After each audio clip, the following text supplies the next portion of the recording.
ఇంకొక ప్రధానమైన అంశము, ఇప్పుడు ఈ ప్రజాపాలన పేరుతో ఈ 6 గ్యారంటీస్లో 5 గ్యారంటీస్ కోసం అప్లై చేసుకోండి అని అంటున్నారు. ఇది రకరకాల చర్చలు జరుగుతున్నాయి. ఈ రేషన్ కార్డు లేకపోయినా అప్లై చేసుకోండి అంటున్నారు. అట్లెందుకు, మీరు రేషన్ కార్డు ముందే ఇచ్చి తర్వాత అప్లై చేసుకోమనొచ్చు కదా, ఒక నెల రోజులు లేట్ అయినా పర్లేదు అని ఇంకొకటి అంటున్నారు. గైడ్లైన్స్ ఇంకా పెట్టలేదు. లేదా అందరూ అప్లై చేసుకోవాల్సిన అవసరం లేదు, రైతు భరోసా పెన్షన్ వచ్చిన వాళ్ళకి అవసరం లేదు అని అంటున్నారు. కానీ ఒకే ఫామ్లో అన్నీ ఉన్నాయి. ఒక్కటి అప్లై చేసుకోవాలన్నా మొత్తం ఫామ్ నింపాల్సిందే. కాకపోతే అవసరం లేని దగ్గర డాష్ పెడతారేమో, అవసరం లేదని చెప్తారేమో. కానీ అప్లై అయితే చేసుకోవాలి, అడిగి పోయి అయితే ఇవ్వాలి, గ్రామ సభలో పోయి అయితే కూర్చోవాలి కదా. ప్రాథమికంగా ఏ ప్రభుత్వమైనా కొత్త పథకం కానీ, కొత్త స్కీమ్ కానీ, కొత్త పాలసీ పెట్టేటప్పుడు పాలసీ రీసెర్చ్ అనేది జరగాలి. ఏమైతుందంటే ఎన్నికల్లో హామీలు ఇవ్వడం అనేది రాజకీయ పార్టీలకి ఈజీ చాలా. కానీ ఒక ప్రభుత్వం బాధ్యతలో ఉన్నప్పుడు ఒక కొత్త పథకం కానీ, కొత్త స్కీమ్ కానీ, కొత్త పాలసీ పెట్టినప్పుడు పైలట్ స్టడీ అనేది జరగాలి. ఇవాళ దేశవ్యాప్తంగా, ప్రపంచవ్యాప్తంగా పాలసీ రీసెర్చ్ అనేది కొత్త సబ్జెక్టు. పాలసీ ఎంతమందికి కేస్ స్టడీ చేస్తారు.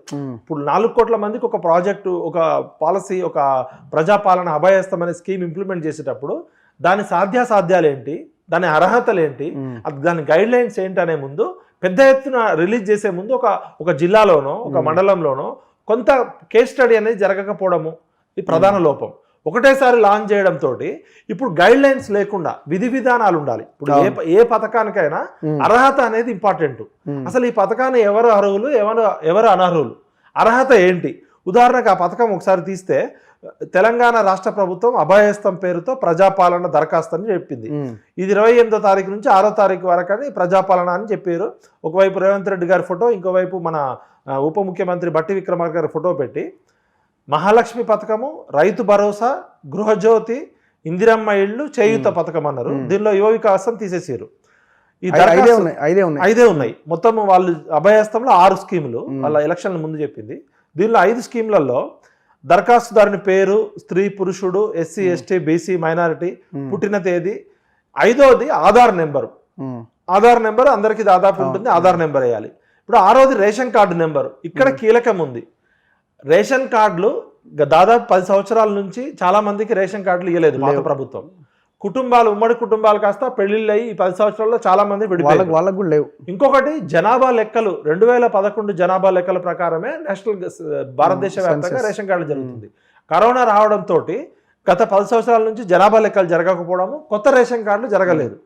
మరి రేషన్ కార్డు లేని వాళ్ళ పరిస్థితి ఏంటి? ఇక్కడ క్లియర్ గా రేషన్ అప్లై చేసుకోండి అంటున్నారు, అయినా కూడా అప్లై చేసుకోండి అంటున్నారు. అది ఓవరాల్ గా చెప్తున్నారు తప్ప ఇక్కడ మరి రేషన్ కార్డు నెంబర్ అని చెప్పినప్పుడు రేషన్ కార్డు లేని వాళ్ళకి అనేది ఒక కాలం ఉండాలి. ఇంకొకటి రేషన్ కార్డులు పేరుతో కొన్ని దరఖాస్తులు అని చెప్పి ఇలా బయట సోషల్ మీడియాలో కానీ లేకపోతే అన్ని ఫామ్లలో ఇదే రేవంత్ రెడ్డి గారి ఫోటో పెట్టి కొత్త రేషన్ కార్డుకి దరఖాస్తులని చాలా మంది అప్లై చేస్తున్నారు. కానీ వాస్తవానికి తెలంగాణ రాష్ట్ర ప్రభుత్వం ఇంతవరకు రేషన్ కార్డులకి అప్లై చేయలేదు. అది చాలా గందరగోళంగా ఉంది. కొన్ని లక్షల మంది ఆ డూప్లికేట్ ఫామ్స్, ఫేక్ ఫామ్స్ నింపుతున్నారు. రేషన్ కార్డు అనేది మరి వైట్ రేషన్ కార్డా, పింక్ రేషన్ కార్డా? ఇక్కడ రేషన్ కార్డు 2 రకాలు ఉన్నాయి. దీనికి తెల్ల రేషన్ కార్డు అని చెప్పలే. ఇక్కడనే కీలకంగా చాలా మంది కన్ఫ్యూజ్ అవుతున్నారు. ఇప్పుడు ఏ పథకమైనా కూడా బిలో పావర్టీ లైన్, పేదరికంలో ఉన్న వాళ్ళకి ఉంటది. వైట్ రేషన్ కార్డు వాళ్ళకే వస్తుంది. కానీ ఇక్కడ వీళ్ళు రేషన్ కార్డు స్పెసిఫిక్ గా తెల్ల రేషన్ కార్డు అని చెప్పకపోవడము, రేషన్ కార్డు లేని వాళ్ళ పరిస్థితి ఏందని చెప్పకపోవడం అనేది చాలా గందరగోళంగా ఉంది. ఇది ఇప్పుడు అధికారులకు కూడా సమస్య. ఇప్పుడు ప్రతి పథకానికి కొన్ని పరిమితులు ఉంటాయి, కొన్ని నిబంధనలు ఉంటాయి. ఇక్కడ నిబంధనలు లేదు, నియమావళి లేదు, అర్హతలు గైడ్ లైన్స్ లేదు. మరి గైడ్ లైన్స్ పెట్టి ఒక వారం రోజులు లేట్ అయినా పర్లే, కానీ గైడ్ లైన్స్ పెట్టకుండా విడుదల చేయడంతో ఇది తూతూ మంత్రంగా ఉంటుందా, నిజంగా చేస్తారా? మరి ఇప్పుడు అధికారులకు కూడా రేపు పొద్దున ఛాలెంజ్. ఇప్పటికే 3 రోజులకి సమగ్ర కుటుంబ సర్వే లాగా వాడుకుంటారా? 40 లక్షల అప్లికేషన్లు. మొదటి రోజు 7.5 లక్షలు, రెండో రోజు 8 లక్షలు, 15 లక్షలు, నిన్న ఒక్క రోజు 15 లక్షలు, అంటే దాదాపు 30 నుంచి 40 లక్షలు, 44 లక్షల చిల్లర వచ్చినాయి. ఒక హైదరాబాద్ లోనే 10 లక్షలు దాటింది. మరి ఇంతమంది ప్రజల ఆశలు, ఆకాంక్షలు, కోరికలు, కొత్త ప్రభుత్వం వచ్చింది, మాకు 5 రకాల పథకాలు వస్తాయని ఎంతో ఆశతో వాళ్ళు 10 రూపాయలు, 20 రూపాయలు జిరాక్స్ పెట్టి, వాళ్ళు ఫామ్స్ దొరకకపోయినా జిరాక్స్ సెంటర్లో 50 రూపాయలు, 100 రూపాయలు పెట్టి క్యూ లైన్లలో నిలబడి ఎక్కడెక్కడ నుంచో దూర ప్రాంతాలు, విలేజ్లో దారుణంగా ఉంటుంది. ఇప్పుడు మా అలాంటి విలేజ్ మద్రాసులో అక్కడిక్కడ చేసే వాళ్ళు ఉంటారు, వాళ్ళందరూ అక్కడిక్కడ నుంచి వస్తారు వాళ్ళు. ఇప్పుడు ఇందులో ప్రధానంగా కేసీఆర్ గతంలో గవర్నమెంట్ జాబ్ చేసిన పిల్లలు ఉంటే వాళ్ళకి లేదని అన్నాడు. మరి ఇప్పుడు వీళ్ళు ఇస్తారా ఇవ్వరా చెప్పలే. ఇట్లా కొన్ని గైడ్ లైన్స్ ఉన్నాయి. రకరకాలుగా సోషల్ మీడియాలో స్లాబ్ ఉంటే రాదు, అది ఉంటే రాదు, ఇది ఉంటే రాదు అంటున్నారు. ఈ గైడ్ లైన్స్ లేకపోవడం వల్ల ఒకవేళ కొంతమంది అప్లై చేసినా కూడా వాళ్ళని తిరస్కరించవచ్చు కదా, మీకు ఈ అర్హత లేదని. అదేదో ముందే చెప్తే వాళ్ళు అక్కడి నుంచి కూడా రారు.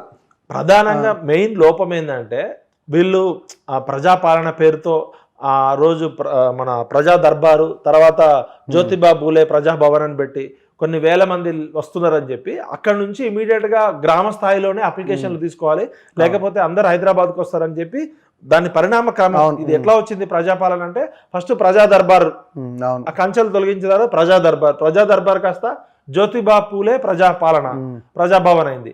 అక్కడికి కొన్ని వేల మంది మొత్తం వస్తున్నారని చెప్పి అక్కడి నుంచి దీనిలో సంస్కరించుకుంటూ వచ్చి లేదు ప్రజల వద్దకే మనం పోవాలి, ప్రతి గ్రామంలో ప్రజాపాలన ఉండాలని చెప్పి పెట్టారు. దీని స్ఫూర్తి మంచిదే, భావం మంచిదే, కానీ అర్హతలు అనేది ఉండాలి. ఇప్పుడు ప్రభుత్వం ఇవాళ తెలంగాణలో 1 కోటి కుటుంబాలు ఉన్నాయి అంటే దాదాపు 4 కోట్ల మంది ప్రజలు. మరి ఎవరికి ఇస్తారు, ఎవరికి ఇయ్యరు? ఇప్పుడు ఇక్కడ ఇంకొకటి దీనిలో ఫస్ట్ తీసుకుంటే మహాలక్ష్మి పథకము ప్రతి నెల 2500 ఆర్థిక సహాయము. దానికి ఏంటి లిమిటేషన్ ఏంటి?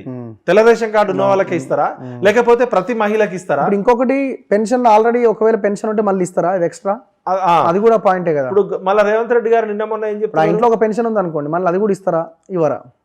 చేయూత పథకం కింద ప్రతి నెల 4000 మరియు దివ్యాంగులకి 6000 రూపాయలు పొందేందుకు 10 రకాల దివ్యాంగులను చేసిరు. వృద్ధాప్య పెన్షన్లు అన్నారు, గీత కార్మికులు, డయాలసిస్ బాధితులు, బీడీ కార్మికులకు జీవన భృతి, ఒంటరి మహిళ జీవన భృతి, వితంతువులు, చేనేత కార్మికులు, ఎయిడ్స్ వ్యాధిగ్రస్తులు, పైలేరియా బాధితులు, బీడీ టేకేదారు జీవన భృతి. దీనిలో ఇప్పుడు ఒక ఇంట్లో 2 ఉంటే ఒకళ్ళకి పెన్షన్ వస్తే ఆ గత ప్రభుత్వం ఏమి ఇయ్యలేదు. ఇప్పుడు ఆల్రెడీ గతంలో పెన్షన్ పొందుతున్న వాళ్ళు అప్లై చేసుకోవాల్సిన అవసరం లేదని చెప్తున్నారు. ఇక్కడ చేయూత పథకం కింద అప్లై చేసిన ఒంటరి మహిళ మరి గృహజ్యోతి పథకం కింద అప్లై చేయకూడదా? అదేవిధంగా ఇందిరమ్మ ఇళ్ల పథకం కింద అప్లై చేయకూడదా? రైతు ఇప్పుడు కొంతమందికి అన్ని రకాల పేదరికంలో ఉన్న వాళ్ళు అన్ని పథకాలు వర్తిస్తాయి, 5 పథకాలు. ఇప్పుడు మహాలక్ష్మి పథకం కింద ప్రతి నెల 2500 ఆర్థిక సహాయం అంటే ప్రతి మహిళకి ఇస్తారా? దీనికి ఏమైనా ఆదాయ పరిమితి ఉందా? అంటే ఇన్కమ్ సర్టిఫికేట్ ఏ బేస్ మీద ఇస్తారు? ఇక్కడ సింపుల్ గా ప్రతి నెల 2500 అర్హత. ఇప్పుడు మీరు చెప్తున్న గైడ్ లైన్స్ కి అర్హత లేనప్పుడు వాళ్ళు రారు కూడా, అంటే అప్లై కూడా చేసుకోరు. అనవసరం మనకు రాదు కదా ఎందుకు అనుకుంటారు. ఇప్పుడు తెలిసిపోవాలి వాళ్ళు చేసుకుంటారు. ఇప్పుడు దీని వల్ల ఏమైతుందంటే గవర్నమెంట్కే గుదిబండ. ఇన్ని లక్షల మంది ఇప్పటికే 3 రోజులకు 40 లక్షల మంది వస్తే రేపు పొద్దున ఇంకా 6వ తారీఖు తర్వాత కూడా కంటిన్యూ చేయొచ్చు అంటే దాదాపు 80-90 లక్షల అప్లికేషన్లు వస్తే దీన్ని స్క్రూటినీ చేయడానికి కింది స్థాయి అధికారులకు చాలా కష్టమవుతుంది. ఇప్పుడు మహాలక్ష్మి పథకం ఇవ్వడానికి ప్రాతిపదిక అదేంటి, దానికి ఉన్న అర్హత ఏంటిది? అదేవిధంగా 500 గ్యాస్ సిలిండర్లు సంవత్సరానికి వినియోగిస్తున్న గ్యాస్ సిలిండర్ల సంఖ్య అంటే ఎక్కువ మంది ఏమంటారు, ఇప్పుడు గ్యాస్ సిలిండర్ల సంఖ్య ఏమన్నా మీరు 10 లోపు పెడితే ఇస్తారా? మరి ఆ సంఖ్య కొంతమంది నెలకు ఒకటి అవుతుంది, కొంతమంది 2 నెలలకు ఒకటి అవుతుంది. మరి ఈ లిమిటేషన్స్ ఎందుకు అడుగుతున్నారు మీరు? సిలిండర్ల సంఖ్యను ఈ పథకానికి ఉన్న లింక్ ఏంటి అనేది తెలవాలి కదా. ఇప్పుడు పెద్ద కుటుంబం, ఉమ్మడి కుటుంబంలో నెలకి 2 సిలిండర్లు పడతాయి, చిన్న కుటుంబంలో నెలకు 2 నెలలకు ఒకటి కూడా పట్టదు. అంటే వీళ్ళు ఏంటంటే కొంచెం హడావుడి పబ్లిసిటీ కనబడుతుంది తప్ప సీరియస్నెస్ లో విధి విధానాల రూపకల్పనలో.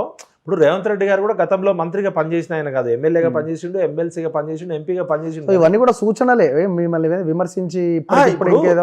ఏ పథకమైనా ప్రవేశపెట్టే ముందు పైలట్ స్టడీ జరగాలి, అది పాలసీ రీసెర్చ్ లో భాగం, అది పబ్లిక్ పాలసీ. వీళ్ళు ఏమైందంటే హడావుడిగా without pilot study, without case study లేకుండా ఒకటేసారి రిలీజ్ చేస్తే ఇప్పుడు సింపుల్ కామన్ సెన్స్ తో అడుగుతున్నాం. రైతులకు ప్రతి ఏటా ఎకరానికి 15,000 రూపాయలు అన్నారు. మరి దీనికి పరిమితి ఏమన్నా ఉందా? అవును, ఇప్పుడు గత ప్రభుత్వం మీద విమర్శ వచ్చింది, 100 ఎకరాలు ఉన్నాయని కూడా అప్లై చేస్తాడు. మరి ఆయనకు అవసరం లేనప్పుడు ఆయన వద్దనుకుంటాడు. ఇప్పుడు ఎట్లాగో రాదు కాబట్టి అప్లై చేయడు. ఇవాళ ఫామ్ హౌస్లకి గతంలో 60 ఎకరాలున్న మల్లారెడ్డి 100 ఎకరాలు ఉన్న వాళ్ళు అప్లై చేశారు. రియల్ ఎస్టేట్ సంస్థలు రైతు బంధు కింద తీసుకున్నాయి. ఆర్థికంగా ఇది గుదిబండాయి, ధనిక రాష్ట్రం కాస్త దివాలా తీసిన రాష్ట్రం ఏర్పడ్డది. ఇప్పుడు లంక బిందెలు ఉన్నాయనుకొని వస్తే ఖాళీ బిందెలు అనే పరిస్థితి ఏర్పడ్డది. ఇప్పుడు మరి రైతు బంధు దగ్గర కూడా చాలా మంది ఏమంటున్నారంటే 2 ఎకరాల లోపు 5 ఎకరాల లోపు ఒక సీలింగ్ పెట్టాలి, 10 ఎకరాల లోపు. ఇక్కడ అదేం లేదు. మళ్ళీ నిన్న రేవంత్ రెడ్డి గారు ఏం చెప్తున్నారు, పాత లబ్ధిదారులందరికీ అన్ని పథకాలు వస్తాయంటే సేమ్ రైతు బంధు ఎట్లా ఉందో అదే విధంగా రైతు భరోసా కూడా వస్తుందంటే అంటే ఇక్కడ ప్రభుత్వం క్వాంటిటీ మార్పు చేయట్లే, అంటే ధనికులకి కూడా దోచిపెడుతుంది. పేద ప్రజలు కట్టిన ట్యాక్స్ డబ్బులు ఇలా 100 ఎకరాలు ఉన్న రియల్ ఎస్టేట్ కంపెనీలకి, ఫామ్ హౌస్లకి, వాళ్ళు వ్యవసాయ భూములు కాకుండా బంజర భూములు తీసుకొని వ్యాపారం చేస్తున్న వాటికి కూడా పేద ప్రజలు ట్యాక్స్ డబ్బులు కట్టడం అనేది అది తప్పది. మరి అక్కడ చాలా చిత్తశుద్ధి కనబడుతుంది.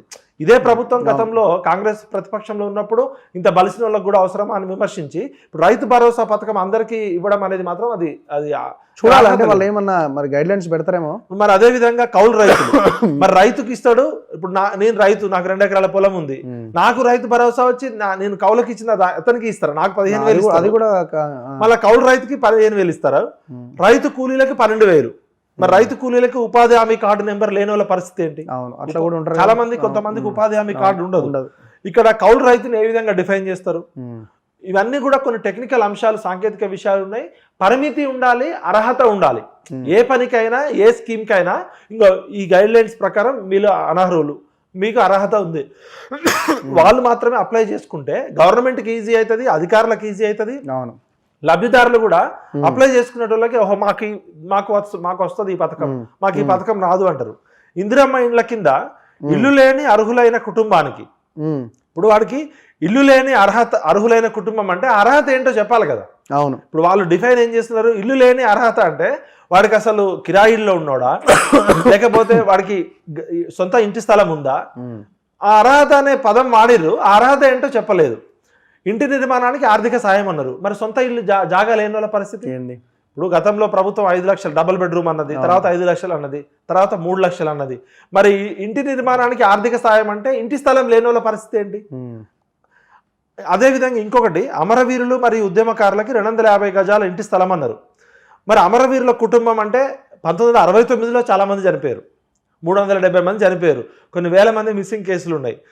69 ఉద్యమకారుల పరిస్థితి ఏంటి? 96 నుంచి 2001 వరకు జరిగిపోయిన వాళ్ళు ఉన్నారు.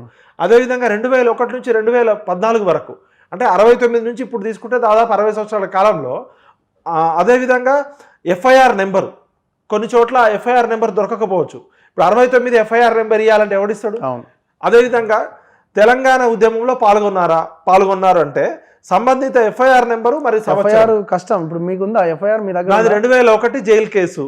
ఇప్పుడు నేను చెంచల్ కూడా జైలుకు పోతే రికార్డులు లేవని చెప్తున్నారు. మీదంటే కొంచెం కష్టపడితే ఏమైనా చెప్పలేని దొరుకుతుంది. కానీ మా ఫాదర్ జనరేషన్, ఇప్పుడు మా ఫాదర్ 69 ఉద్యమంలో పోయారు. రీసెంట్ గా అయిన అందరిది ఎఫ్ఐఆర్ చాలా మంది ఉన్నారు కదా. ఇప్పుడు చాలా మంది ఎఫ్ఐఆర్ లేకుండా ఉద్యమంలో పాల్గొన్న వాళ్ళు. కళాకారుల మీద ఎఫ్ఐఆర్ ఎందుకుంటే ఎఫ్ఐఆర్ లేవు. అట్లా ఇది కొన్ని వేల మంది, లక్షల మంది పాల్గొన్న ఉద్యమంలో ఎఫ్ఐఆర్ ఉంటేనే ఉద్యమకారుడు అంటే అక్కడ ఒక టెక్నికల్ సమస్య ఉంటుంది. అదేవిధంగా జైలుకి వెళ్తే జైలు రికార్డ్స్.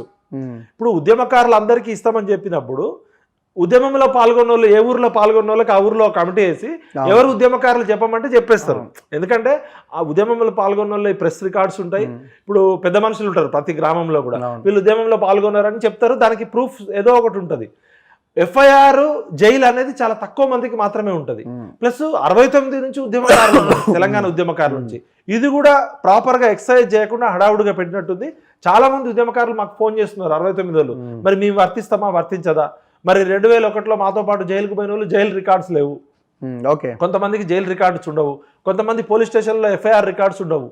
20 ఏళ్ల క్రితం మాయలే దొరకట్లేదు అంటే మరి 40 ఏళ్ల క్రితం 69లో పోయిన అంటే ఇది సీరియస్గా ఎక్సర్సైజ్ చేయకుండా హడావుడిగా పెట్టడం వల్ల ప్రభుత్వానికి మంచి ఉద్దేశంతో పెట్టి స్ఫూర్తి దెబ్బతిని చెడు ఉద్దేశం వచ్చే ప్రమాదం ఉంది. చూడాలి. కాబట్టి ఖచ్చితంగా రేవంత్ రెడ్డి గారికి రిక్వెస్ట్ చేసిందంటే ప్రతి నియోజకవర్గంలో ఉద్యమకారుల కమిటీలు ఉన్నాయి. ఉద్యమకారులు 69 నుంచి తిరిగే వాళ్ళు ఉన్నారు. 2001, 2009 బ్యాచ్ ఉంది, 2009 నుంచి 2014 బ్యాచ్ ఉంది. ఉద్యమకారులు ఇంకో ఉద్యమకారులను గుర్తుపడతారు. మీరు ఒక స్వతంత్ర ప్రతిపత్తి గల సంస్థ లాంటిది ఏర్పరిచి ఉద్యమకారుల సంక్షేమ బోర్డు ఏర్పాటు చేస్తే ఎవరు ఉద్యమకారులు కాదో అనేది ప్రతి నియోజకవర్గం లెవెల్లో, గ్రామ లెవెల్లో తెలిసిపోతుంది. ఎందుకంటే అప్పుడు ఉద్యమంలో పాల్గొన్న వాళ్ళ పేపర్ రికార్డ్స్ ఉంటాయి, ఆ నిహార దీక్షల్లో పాల్గొన్న వాళ్ళే ఉంటాయి. జైలుకి ఎఫ్ఐఆర్ వెళ్ళిన వాళ్ళు మాత్రమే ఉద్యమకారులు అంటే మాత్రం తెలంగాణ ఉద్యమకారులను అవమానించినట్టే అవుతుంది. ఇంకా లాస్ట్ పాయింట్ ఏమన్నా ఉందా? ఇప్పుడు ఈ గృహజ్యోతి కూడా కుటుంబానికి 200 యూనిట్ల ఉచిత విద్యుత్ అన్నారు. మరి 200 యూనిట్ల వరకు అందరికి ఇస్తారా? అవును. ఇప్పుడు నాకు 350 యూనిట్లు కాలింది అనుకో, నాకు మొదటి 200 యూనిట్లకి ఇస్తారా? అక్కడ కూడా తెలియట్లేదు. కేవలం 200 యూనిట్లు లోపే ఇస్తారా అనేది ఉంది. అక్కడ మళ్ళీ 200 నుంచి 300 అని కూడా ఉంది కదా. 200 నుంచి 300కు ఉంది. మరి 200 యూనిట్ల పైన ఉంది. ఇప్పుడు 350 యూనిట్లు కాలితే మరి 200 యూనిట్ల వరకు ఫ్రీగా ఇస్తారా? ఇక్కడ ఏమైతుందంటే ఇది హర్ దర్ద్ కా దవా జిందా తిలిస్మాత్ లాగా ఇది అన్ని పథకాలకు ఒకటే అప్లికేషన్ పెట్టి అయిపోగానే ఇప్పుడు నెక్స్ట్ ఎంపీ ఎలక్షన్ కోడ్ కూడా రాబోతున్నది. చాలా కీలకం. ఎందుకంటే ఇప్పుడు ఇవన్నీ స్క్రూటినీ చేయడానికి 6వ తారీఖు తర్వాత కూడా అప్లికేషన్ తీసుకోవాల్సి ఉంటుంది. ఇవన్నీ తీసుకున్నాక స్క్రూటినీ చేసి వీటి విధి విధానాలు గైడ్ లైన్స్ రూపొందించి వీటికి బడ్జెట్ నిధులు తీసుకురొచ్చేసరికి ఈ లోపు మార్చి 17కి 100 రోజులు అయిపోతుంది కాంగ్రెస్ పార్టీ అధికారంలోకి వచ్చి. ఈ 100 రోజుల లోపు ఇవి అమలు చేస్తామన్నారు. ఈ మార్చి 17 లోపు అమలు చేయకపోతే పార్లమెంట్ ఎలక్షన్స్ గైడ్ లైన్స్ ప్రకారము ఎలక్షన్ కోడ్ వస్తుంది. అప్పటికే నిన్ననే హరీష్ రావు ఇవాళ నుంచే స్టార్ట్ చేసాడు ఇదంతా కూడా ఉట్టి బోగస్, పార్లమెంట్ ఎలక్షన్స్ లోపు తప్పించుకుంటారని. 100% రేవంత్ రెడ్డి గారు చేస్తున్న ప్రయత్నం మంచిది, స్ఫూర్తి మంచిది. కానీ దీని విధి విధానాలు రూపొందించకపోవడము, గైడ్ లైన్స్ పెట్టకపోవడము, ఎవరు అర్హులు ఎవరు అనర్హులు, ఏ పారామీటర్స్ ప్రకారం ఎవరెవరు ఏ స్కీమ్లోకి వస్తారని చెప్పకపోవడం అధికారుల లోపం కూడా ఉంది. మరో ముఖ్యమైన అంశం విఠల్ గారు,